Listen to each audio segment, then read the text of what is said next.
Students, मैं Roshpreet Kaur. Welcome back to our GDC nursing classes. तो बच्चों, जैसा कि हम जान रहे हैं कि हम पढ़ रहे हैं न्यूरोलॉजिकल डिसऑर्डर्स के बारे में, तो आज हम पढ़ेंगे हेमीप्लेजिया के बारे में। तो बच्चों, आपको पता है कि हेमीप्लेजिया के पहले हम क्वाड्रिप्लेजिया और पैराप्लेजिया, जो कि स्पाइनल कॉर्ड इंजरी के टाइप से, ये तीन तो वो हम पढ़ चुके हैं। तो आज हमारा third and last spinal cord injury का जो पार्ट है वो है हेमीप्लेजिया। तो अगर आप नए हैं या आपको नहीं पता है कि हमने ऑलरेडी ये टॉपिक्स जो है वो कंप्लीट कर लिए हैं और इसी के साथ न्यूरोलॉजिकल डिसऑर्डर्स के ऑलमोस्ट सारे टॉपिक्स हमने कवर कर लिए हैं, तो आप हमारे चैनल में जाइए, हमारी वीडियोस को देखिए और चैनल को सब्सक्राइब करिए और बेल आइकन को प्रेस भी करिए। तो चलिए स्टार्ट करते हैं बच्चों, हेमीप्लेजिया। तो आप बता सकते हैं कि हेमीप्लेजिया होता क्या है? जैसा कि मैंने पिछली वीडियोस में आपको बताया कि क्वाड्रिप्लेजिया में क्या था कि हमारे फोर लिम्स वहां पे अफेक्ट हो रहे थे।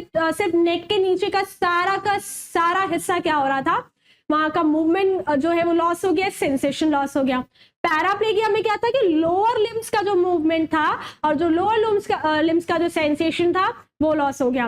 अब हेमीप्लेजिया, तो हेमीप्लेजिया में क्या है कि यहाँ पर हमारी बॉडी का एक हिस्सा, या तो राइट या तो लेफ्ट, मतलब कि हाफ, एक हिस्सा यहाँ पर अफेक्ट होगा, एक हिस्से का यहाँ पर क्या होगा, loss of movement and loss of sensation होगा, इंक्लूडिंग। अब क्वाड्रिप्लेगिया में और पैराप्लेगिया में एक खास बात थी कि वहां पर हमारी फेशियल मसल्स, या कि हमारा फेस जो है वो इंक्लूड नहीं हो रहा था। लेकिन हेमीप्लेगिया में क्या है कि आपकी अगर एक साइड का पूरा हिस्सा अगर यहाँ पर क्या होगा कि अफेक्ट होगा, तो यहाँ पर आपका फेस, मतलब हाफ फेस, फेशियल मसल्स भी यहाँ पर इंक्लूड होंगी। तो चलिए स्टार्ट करते हैं हेमीप्लेगिया। तो देखिए, आप इस इमेज के थ्रू आप देख सकते हैं कि यहाँ पर हमारे ब्रेन, सबसे पहले ब्रेन में देखिए कि यहाँ पर ब्रेन के हाफ पोर्शन में कोई भी दिक्कत हो गई, कोई इंजरी हो गई, कोई ट्यूमर हो गया या कुछ भी हो गया कोई कॉज की वजह से, तो उसकी वजह से हमारी बॉडी का एक हिस्सा जो है वो अफेक्ट हो गया। आप ऑरेंज कलर का हिस्सा जो है यहाँ पर वो जो है वो पैरालाइज है, इंक्लूडिंग यहाँ पर देखिए कि फेस भी यहाँ पर जो है वो इंक्लूड है, किसमें, हेमीप्लेगिया में। तो चलिए स्टार्ट करते हैं कि डिटेल में स्टडी करते हैं क्यों होता है, कैसे होता है, ट्रीटमेंट क्या है, मैनेजमेंट क्या है, सारी चीजें। तो सबसे पहले आते हैं इंट्रोडक्शन पर। तो hemiplegia is a paralysis of the muscles of the lower face, arm and leg on one side of the body.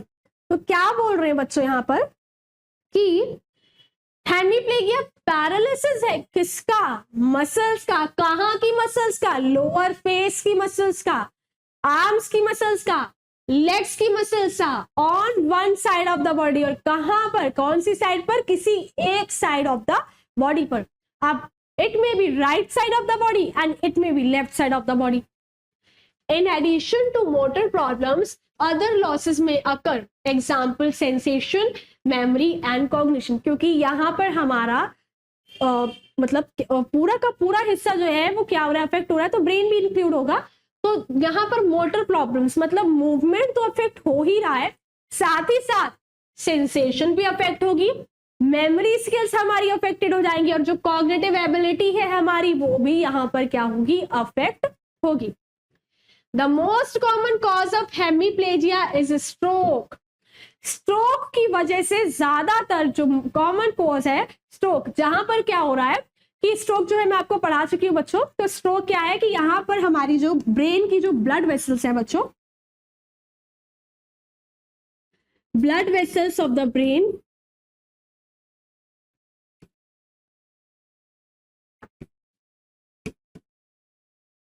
does not get enough blood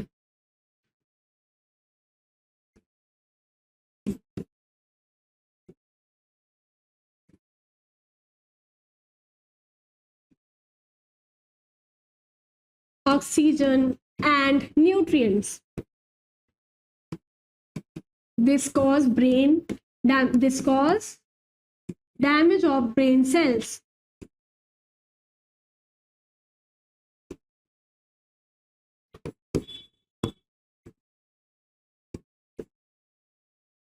And leads to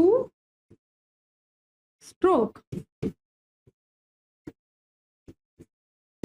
तो क्या बोल रहे हैं कि स्ट्रोक क्या है कि यहाँ पर ब्लड वेसल्स होती है हमारी ब्रेन्स की, वहां पर enough blood enough oxygen, enough nutrition नहीं पहुंच पाता है, तो जिसकी वजह से with in a few seconds में ही हमारे ब्रेन की जो सेल्स हैं वो क्या होने लगती हैं, डैमेज होने लगती हैं और ब्रेन स्ट्रोक हो जाता है। तो यहाँ पर बहुत ही कॉमन कॉज है हेमीप्लेजिया का, वो है stroke which damage the corticospinal tract, जो क्या करता है कि हमारे ब्रेन का जो है कॉर्टिकोस्पाइनल ट्रैक्ट को ये डैमेज कर देगा in one hemisphere of the brain. Brain के एक हेमिस्फीयर में जो कॉर्टिकोस्पाइनल ट्रैक्ट होता है तो वो यहाँ पर डैमेज हो जाता है। नेक्स्ट आते हैं बच्चों डेफिनेशन पर। तो इसकी डेफिनेशन क्या है हेमीप्लेजिया की, तो वो हम देखते हैं। मसल वीकनेस और पार्शियल पैरालिसिस, क्या बोल रहे हैं कि मसल वीकनेस और पार्शियल पैरालिसिस हो रहा है कहां पर, on one side of the body that can affect the arms, legs and facial muscle. यहाँ पर क्या हो रहा है कि मसल वीकनेस हो रही है और आधी बॉडी का पैरालिसिस है, इसीलिए हमने इसको पार्शियल पैरालिसिस बोला है। कहाँ का, one side of the body का। तो यहाँ पर वो क्या चीज अफेक्ट करी, हमारी आर्म्स को अफेक्ट करी है, लेग्स को अफेक्ट करी है और फेशियल मसल्स को ये अफेक्ट कर रही है। फिर आते हैं बच्चों कॉजेस पर। तो कॉजेस क्या है इस पे, तो यहाँ पर देखिए सबसे कॉजेस जो है वो अलग अलग उसमें डिफाइन किए गए। तो वेस्कुलर में क्या कॉज है, इन्फेक्शन की वजह से, फिर न्यूप्लास्टिक की वजह से, ट्रॉमा की वजह से, कंजेनाइटल, डिसेमिनेटेड और साइकोलॉजिकल। तो ये सारे क्या है कॉजेस जिनकी वजह से क्या हो रहा है कि हेमीप्लेजिया जो है वो अकर हो रहा है। तो वेस्कुलर क्या है, सेरिब्रल हेमोरेज, स्ट्रोक और डायबिटिक न्यूरोपैथी। मतलब वेसल्स में, ब्लड वेसल्स में अगर दिक्कत हो रही है तो सेरिब्रल हेमोरेज, अगर क्या हो रहा है कि ब्रेन में ब्लीडिंग हो रही है स्ट्रोक की वजह से, जहां पर enough blood, enough oxygen and enough nutrients हमारे ब्रेन तक नहीं पहुंच पा रहे तो स्ट्रोक हो जाएगा, या फिर डायबिटिक न्यूरोपैथी। तो इनकी वजह से आपको क्या हो सकता है, हेमीप्लेजिया हो सकता है। इन्फेक्टिव, इन्फेक्शन की वजह से, इंसेफेलाइटिस, मेनिंजाइटिस, ब्रेन एब्सेस। तो इंसेफेलाइटिस क्या है बच्चों, inflammation of the brain.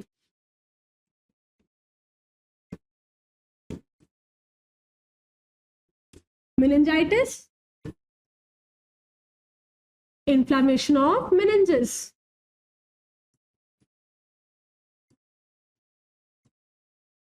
And infection also, inflammation and infection.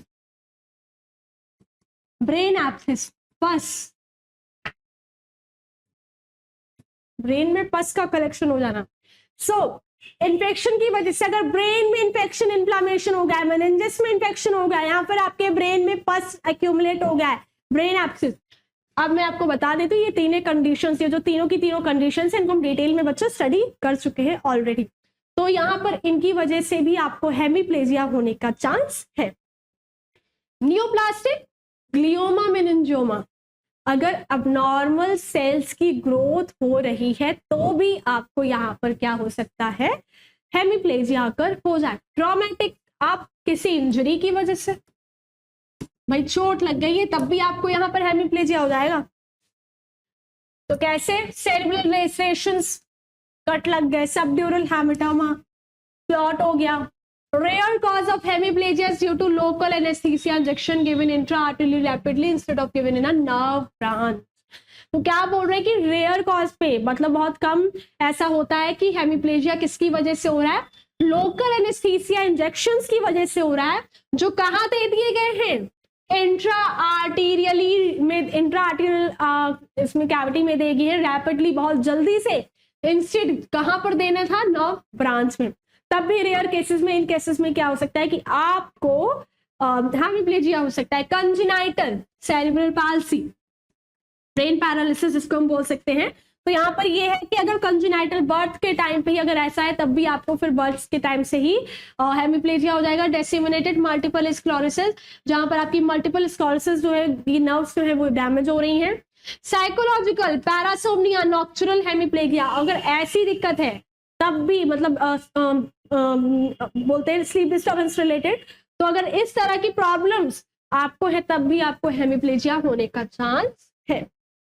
फिर आते हैं बच्चों टाइप्स पर। तो टाइप्स में क्या बोल रहे हैं कि यहाँ पर हमारे 4 टाइप्स का जो है हमारे पास हेमीप्लेजिया होता है। तो सबसे पहला आता है फेशियल हेमीप्लेजिया। तो टाइप्स मैंने आपको तीनों कंडीशंस में पढ़ाया बच्चों, paraplegia, quadriplegia and hemiplegia. Types बहुत ही इंपॉर्टेंट है, so don't ignore the types as well as the management. वैसे तो हर चीज इंपॉर्टेंट है, लेकिन कुछ स्पेसिफिक चीजें जो होती है वो ज्यादा इंपॉर्टेंट होती है। तो टाइप्स में देखते हैं facial hemiplegia. People with facial hemiplegia experience paralysed muscles on one side of their face.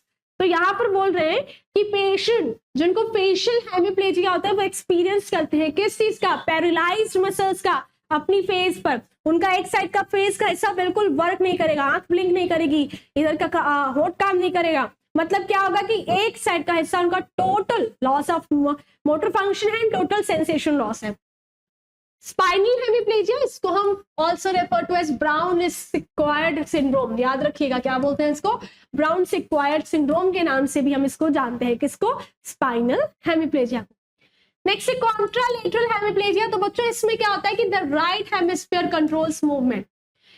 Brain का जो हेमिस्फीयर, हमारा जो राइट हेमिस्फीयर है वो हमारा क्या करता है कि हमारे कंट्रोल मूवमेंट को कंट्रोल करता है on the left side of the body. Body के लेफ्ट साइड का जो मूवमेंट है वो कंट्रोल करता है कौन, राइट हेमिस्फीयर। और जो लेफ्ट हेमिस्फीयर है वो कंट्रोल करता है on the right side of the body. देखिए ध्यान से सुनिए, क्या है कि राइट साइड जो हेमिस्फीयर है वो कंट्रोल करता है हमारी left side of the body को, और जो लेफ्ट साइड का हेमिस्फीयर है वो कंट्रोल करता है हमारी right side of the body को। उल्टा है, right hemisphere left side of the body को कंट्रोल करेगा, left hemisphere right side of the body को कंट्रोल करेगा। Contralateral hemiplegia refers to paralysis on the one side of the body that's opposite contralateral to the side where the brain damage occurs. तो contralateral hemiplegia में क्या होगा, यहाँ पर paralysis होगा on the side of the body opposite। तो यहाँ पर है कि अगर डैमेज राइट हेमिस्फीयर में होगा तो आपकी लेफ्ट वाली जो बॉडी की साइड है वो डैमेज होगी, और अगर राइट वाला हेमिस्फीयर डैमेज होगा तो सॉरी राइट वाला अगर हेमिस्फीयर डैमेज है तो आपकी लेफ्ट साइड बॉडी डैमेज होगी। लेफ्ट वाला अगर हेमिस्फीयर आपका डैमेज हो रहा है तो आपकी राइट साइड जो बॉडी है वो डैमेज होगी। तो यहाँ पर वही चीज जो है वो बोल रहे हैं कि अपोजिट साइड की बॉडी जो है वो डैमेज होती है, वहां पे पैरालाइज अकर हो जाता है। नेक्स्ट आते हैं बच्चों स्पास्टिक हेमीप्लेजिया पे। तो spastic hemiplegia is a neuromuscular condition of spasticity that results in the muscles on one side of the body in a constant states of contraction.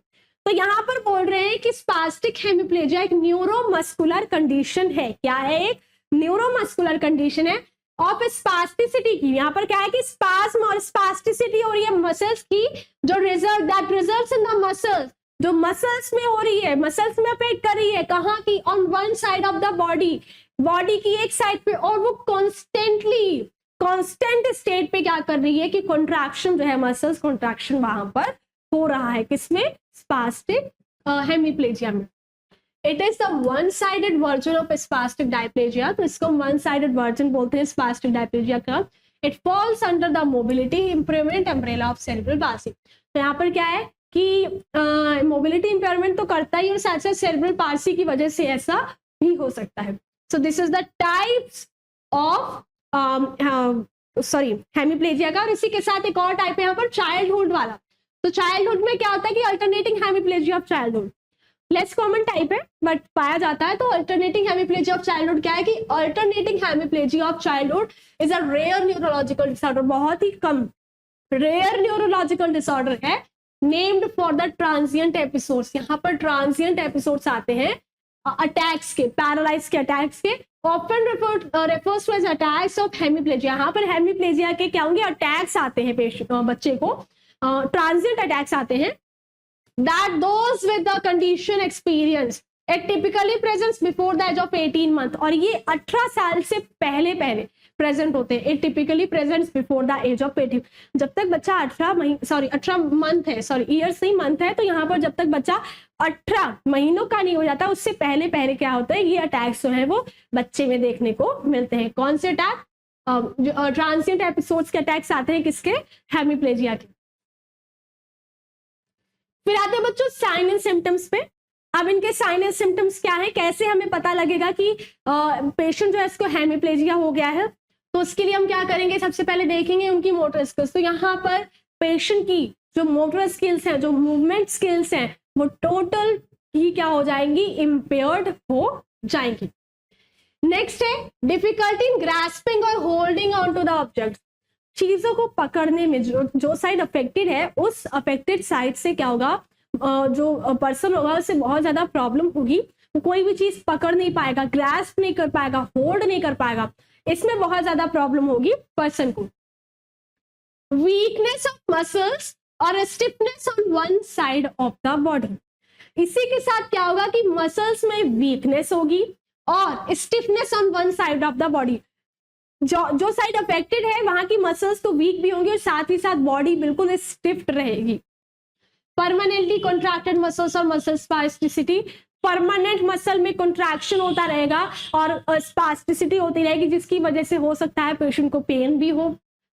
Poor balance ही नहीं हो पाएगा क्योंकि एक साइड तो अफेक्टेड है ना पेशेंट की, एक साइड से ना तो वो चल पा रहा है ना कुछ फील कर पा रहा है, तो यहाँ पे क्या होगा कि उसका बैलेंस, खड़े होने का बैलेंस तक जो है वो खराब हो जाएगा। डिफिकल्टी इन वॉकिंग, एक पैर से तो चलने से रहा, तो यहाँ पर क्या है कि वॉकिंग में भी आपको बहुत ज्यादा डिफिकल्टी जो है वो फील करने को मिलेगी। नेक्स्ट है बच्चों डायग्नोस्टिक इवैल्यूएशन। अब आप कैसे डायग्नोस कर सकते हैं, कैसे आप पता कर सकते हैं कि हमारे पेशेंट को जो है वो हेमीप्लेजिया ही है। सो ब्रेन इमेजिंग टेस्ट, सबसे पहले ब्रेन को ही हम क्या करेंगे, आइडेंटिफाई करेंगे, कहीं उसमें तो कोई प्रॉब्लम नहीं होगी, कोई ट्यूमर तो नहीं, कोई सिस्ट तो नहीं, कोई अबनॉर्मल ग्रोथ तो नहीं है सेल की, तो वो हम सब देखेंगे ब्रेन इमेजिंग में। तो क्या करते हैं कि usually a brain MRI is needed to diagnose hemiplegia. सबसे पहले क्या करेंगे कि यहाँ पर एमआरआई करेंगे हम किसका, ब्रेन का, ताकि हम पता कर सके, डायग्नोज कर सके किसको, हेमीप्लेजिया को। इमेजिंग टेस्ट वगैरह से पहले बच्चों क्या करेंगे, फिजिकल एग्जामिनेशन और हिस्ट्री कलेक्शन करेंगे, जिसमें हम हिस्ट्री में क्या करते हैं, पेशेंट का नेम सबसे पहले पूछते हैं, एज पूछते हैं, फिर उसकी past medical history, present medical history, past surgical history, और इसी के साथ पूछते हैं कि कहीं पहले तो आपकी फैमिली में किसी को ऐसी कंडीशन तो नहीं है, हेरिडिटरी बेसिस पे तो नहीं है। फिजिकल एग्जामिनेशन में उनका कोऑर्डिनेशन लेवल देखेंगे, उनका बैलेंस देखेंगे, कितना वो अपने आप को मेंटेन कर पा रहे हैं, सेंसेशन देखेंगे कि फील हो रही है कि नहीं हो रही है, मूवमेंट कैसा है, ये सारी चीजें हम फिजिकल एग्जामिनेशन में देखेंगे। तो ब्रेन इमेजिंग में क्या है कि यहाँ पर सबसे पहले ब्रेन एमआरआई करेंगे हम, तो ताकि हम डायग्नोस कर सके किसको, हेमीप्लेजिया को। The MRI can make pictures of the brain. यहाँ पर एमआरआई क्या करती है कि ब्रेन की पिक्चर्स बनाती है, that can confirm the disorder. इससे पता लग जाएगा कि ब्रेन में किस तरह का डिसऑर्डर जो है वो हेमीप्लेजिया को कॉज कर रहा है। If hemiplegia is acute, a doctor में ऑर्डर अ सीटी स्कैन। अगर सडन, बहुत ही जल्दी, अचानक से हुआ है, अब एमआरआई हम करेंगे लॉन्ग टर्म, अगर हेमीप्लेजिया है तो सीटी स्कैन, अगर अचानक से अक्यूट बेसिस पे सडन हुआ है तब हम सीटी स्कैन भी कर सकते हैं। So this stands for computed tomography scan. आप सभी लोग जानते हैं, मेडिकल स्टूडेंट है, तो इतना तो अभी तक आपको पता लग ही गया होगा कि CT scan, computed tomography scan को हम बोलते हैं। तो CT scan is another way to create pictures of the brain. CT scan और एमआरआई में दोनों में हम क्या करते हैं कि इंटरनल ऑर्गन्स के पिक्चर्स को लेते हैं। A CT scan would then be followed by an MRI। इसी के बाद जो CT स्कैन है वो फॉलोड होता है किसके, MRI के थ्रू। सो नेक्स्ट है बच्चों ब्लड टेस्ट। तो these can look for blood clotting disorders. ये क्या है कि इसमें हम क्या करते हैं कि देखते हैं कि कोई ब्लड क्लॉटिंग डिसऑर्डर्स तो जो है वो अकर नहीं हुआ है। नेक्स्ट है ब्लड वेसल स्कैन। तो ब्लड वेसल स्कैन में क्या करते हैं, special scans for blood vessels are called angiogram. तो एंजियोग्राफी जिसको हम बोलते हैं, जिसमें हम ब्लड वेसल्स को क्या करते हैं, स्कैन करते हैं, ब्लड वेसल्स को देखते हैं। These are sometimes use. तो एंजियोग्राफी का भी हम यूज करते हैं हेमीप्लेजिया को डायग्नोस करने के लिए। Heart test, test that look at the heart structure and function are sometime use. यहाँ पर हम कभी कभी हार्ट टेस्ट भी करते हैं ताकि हम हार्ट का स्ट्रक्चर देख सके और उनका फंक्शन को देख सके, समटाइम हम उसका भी यूज करेंगे। एग्जाम्पल्स जैसे कि इलेक्ट्रोकार्डियोग्राम एंड इलेक्ट्रोकार्डियोग्राम, इनमें हम क्या करते हैं, इलेक्ट्रिकल एक्टिविटी, हार्ट की जो हमारी इलेक्ट्रिकल एक्टिविटी है हम उसको यहाँ पर चेक करते हैं। नेक्स्ट है बच्चों, एट लास्ट हम आते हैं ट्रीटमेंट के ऊपर। तो ट्रीटमेंट में क्या है वो हम अब देखते हैं। So brain injury typically does not get worse over time. क्या है कि ब्रेन इंजरी टिपिकली तो जल्दी वर्स नहीं होती है, However, there is no cure for brain injury। लेकिन इसी के साथ हम ये भी कह सकते हैं कि ब्रेन इंजरी का कोई भी क्योर नहीं है। It can't be reversed। इसको ब्रेन को हम पहले जैसा बना नहीं सकते हैं। Therefore, it is essential to address the underlying cause as quickly and effectively as possible. This can prevent further injury.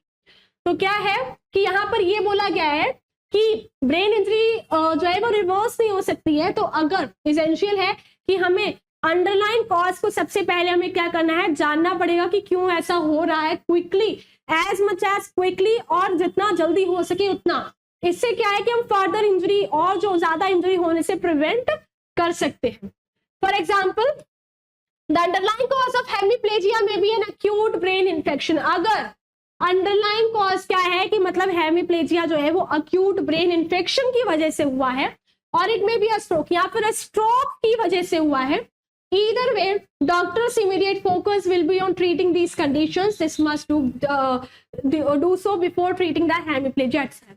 तो यहाँ पर डॉक्टर सबसे पहले फोकस करेंगे इन्फेक्शन के ऊपर, स्ट्रोक के ऊपर। हेमीप्लेजिया को ट्रीट करने से पहले वो सबसे पहले इन्फेक्शन को ट्रीट करेंगे और स्ट्रोक को ट्रीट करेंगे। नेक्स्ट आता है बच्चों रिहैबिलिटेशन। तो रिहैबिलिटेशन में क्या है कि यहाँ पर later doctors will focus on treating the symptoms of hemiplegia. Doctors बाद में जब हो चुका है सारा, अब रिहैबिलिटेशन आती है, जब उन्होंने क्या कर लिया, अंडरलाइन कॉज को ट्रीट कर लिया, अब आते हैं वो रिहैबिलिटेशन पर। डॉक्टर्स अब रिहैबिलिटेशन पर आते हैं, तो later doctors will focus on treating the symptoms of hemiplegia. यहाँ पर डॉक्टर्स जो है वो फोकस करते हैं सिम्टम्स, जो हेमीप्लेजिया के सिम्टम्स है उनको ट्रीट करने के ऊपर itself. This is called rehabilitation, इसको हम रिहैबिलिटेशन फेज बोलते हैं। The goal will become improving functional skills. Rehabilitation का गोल होता है कि पेशेंट की जो फंक्शनल स्किल्स हैं उनको इंप्रूव करें। This treatment is individualized, individual to individual rehabilitation हम प्रोवाइड करते हैं। यहाँ पर ऐसा नहीं है कि हम ग्रुप में रिहैबिलिटेशन प्रोवाइड कर सके, वो इतना बेनिफिशियल जो है वो नहीं होता है। It is often multidisciplinary. At the beginning of treatment expect the treatment team to outline. Beginning of treatment में यहाँ पर क्या है कि जो ट्रीटमेंट होता है, सबसे पहले हम एक आउटलाइन बनाते हैं ट्रीटमेंट की, हमें कैसे पेशेंट को रिहैबिलिटेट जो है वो करना है, पूरा सेटअप बना के, प्लान बना के, फिर हम उसको क्या करते हैं, इम्प्लीमेंट करते हैं। The goal of each therapy or treatment, how long each treatment will continue। तो जो गोल होता है हर थेरेपी का और ट्रीटमेंट का, वो ये होता है कि कितना लंबा ट्रीटमेंट जो है वो पेशेंट के ऊपर चलेगा, कितना लंबे समय तक हमें पेशेंट को रिहैबिलिटेट करना पड़ेगा। नेक्स्ट है बच्चों, ट्रीटमेंट्स में be reviewed periodically over time. अब जो ट्रीटमेंट हम दे रहे हैं पेशेंट को, हमें उनका रिव्यू लेते रहना है over the period of time, कि कितना बेहतर तरीके से पेशेंट उसको अडेप्ट कर पा रहा है, कुछ फायदा हो रहा है कि नहीं हो रहा है, या वेस्टेज ऑफ जा रहा है सब कुछ।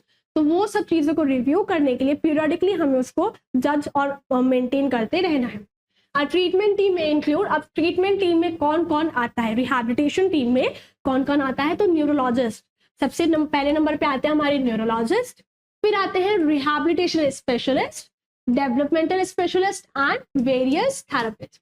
ये है हमारी team of rehabilitation centre.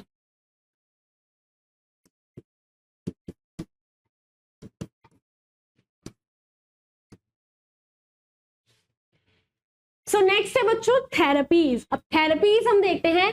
Therapist are an important part of rehabilitation care you might encounter. तो थेरेपिस्ट यहाँ पर इंपॉर्टेंट पार्ट होते हैं किसके, रिहैबिलिटेशन के। तो फिजिकल एंड ऑक्यूपेशनल थेरेपी, तो सबसे पहले यहाँ पर हम फिजिकल और ऑक्यूपेशनल थेरेपी परफॉर्म करते हैं। Physical therapist help facilitate mobility and range of motion exercise. तो यहाँ पर फिजिकल थेरेपिस्ट क्या करता है कि फैसिलिटेट करता है मोबिलिटी को, मूवमेंट को, और जो रेंज ऑफ मोशन एक्सरसाइज है उनको प्रमोट करने में वो हेल्प करता है। कौन, फिजिकल थेरेपिस्ट। अब ऑक्यूपेशनल थेरेपिस्ट क्या करेगा, can help with activities of daily living and fine motor skills. Occupational therapist है वो हेल्प करेगा उनकी डेली एक्टिविटीज को परफॉर्म करने में और फाइन मोटर स्किल्स को परफॉर्म करने में, जैसे कपड़े पहनने में, बटन लगाने में। तो इन सब चीजों में कौन हेल्प करेगा, हमारा occupational therapist. These therapists may recommend special braces और orthodontic equipments। तो यहाँ पर ये जो थेरेपिस्ट है वो स्पेशल ब्रेसेस का भी यूज करते हैं और कुछ ऑर्थोडोंटिक इक्विपमेंट्स का भी वो क्या करते हैं, यूज करते हैं। ताकि पेशेंट को जो है वो थोड़ा कंफर्टेबल फील हो सके। स्पीच थेरेपिस्ट का क्या काम है? तो speech therapist can evaluate any swallowing और स्पीच प्रॉब्लम्स। खाने में दिक्कत जो आ रही है या कोई स्पीच प्रॉब्लम है, सबसे पहले तो वो उसको इवैल्यूएट करेगा कि कितने हद तक पेशेंट को कौन सी दिक्कत जो है वो है। सम चिल्ड्रन में need treatment for abnormal muscle tone. कुछ चिल्ड्रंस को यहाँ पर अबनॉर्मल मसल टोन के लिए भी ट्रीटमेंट चाहिए होता है। So for instant they may need help with muscle tightness और स्पास्टिसिटी। तो सबसे पहले हमें क्या हेल्प करनी है, क्योंकि मसल टाइटनेस और स्पास्टिसिटी में उनको हेल्प करनी है कि वो ठीक हो सके। ओरल मेडिकेशन जैसे कि बैक्लोफिन कैन हेल्प। इनमें मसल टाइटनेस और स्पास्टिसिटी को ट्रीट करने के लिए ओरल मेडिकेशन जैसे कि बैक्लोफिनिक जो है वो हेल्पफुल होती है। इन सिलेक्टेड केसेस, कुछ सिलेक्टेड केसेस में injection of botulism toxin can help. यहाँ पर बॉटुलिज्म टॉक्सिन जो है वो भी क्या करता है, वो हेल्प करता है। नेक्स्ट है बच्चों treatment for associated conditions such as seizures में ऑल्सो भी नीडेड। तो यहाँ पर ट्रीटमेंट का नीड होता है कुछ एसोसिएटेड कंडीशंस में। अगर पेशेंट को सीजर्स भी आ रहे हैं तब यहाँ पर हमें सीजर्स का भी ट्रीटमेंट जो है वो करना पड़ेगा। एट लास्ट आते हैं बच्चों नर्सिंग मैनेजमेंट पे। तो एज अ नर्स हम कैसे मैनेज करेंगे हेमीप्लेजिया वाले पेशेंट को, कैसे हम उसको केयर प्रोवाइड कर सकते हैं। तो प्रोवाइड अडेप्टिव डिवाइसेस जैसे कि silverware with thick handles and non slip plates. तो यहाँ पर हम क्या करेंगे, कुछ अडेप्टिव डिवाइसेस का पेशेंट को हम प्रोवाइड करेंगे जैसे कि silverware with thick handles and non slip plates. Assist with meals, खाने पीने में भी उनकी हेल्प करेंगे क्योंकि पेशेंट को बहुत डिफिकल्टी होगी सलाह वगैरह करने में, तो खाने पीने में भी हमें उसका ध्यान रखना है। Provide passive ROM exercise, range of motion exercise.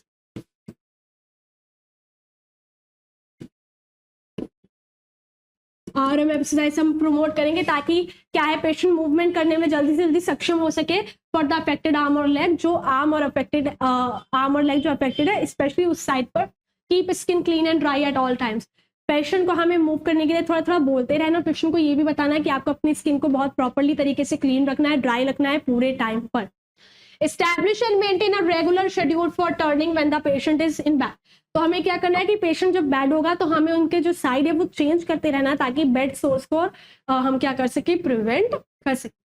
सो बच्चों this is all about the hemiplegia. तो यहाँ पर ये बोला गया है कि हमारी एक साइड ऑफ द बॉडी जो होती है वो बिल्कुल पैरालाइज हो जाती है। पूरा जो मोटर फंक्शन होता है, जो सेंसरी फंक्शन होता है, वो यहाँ पर क्या होता है, हमारा लॉस हो जाता है।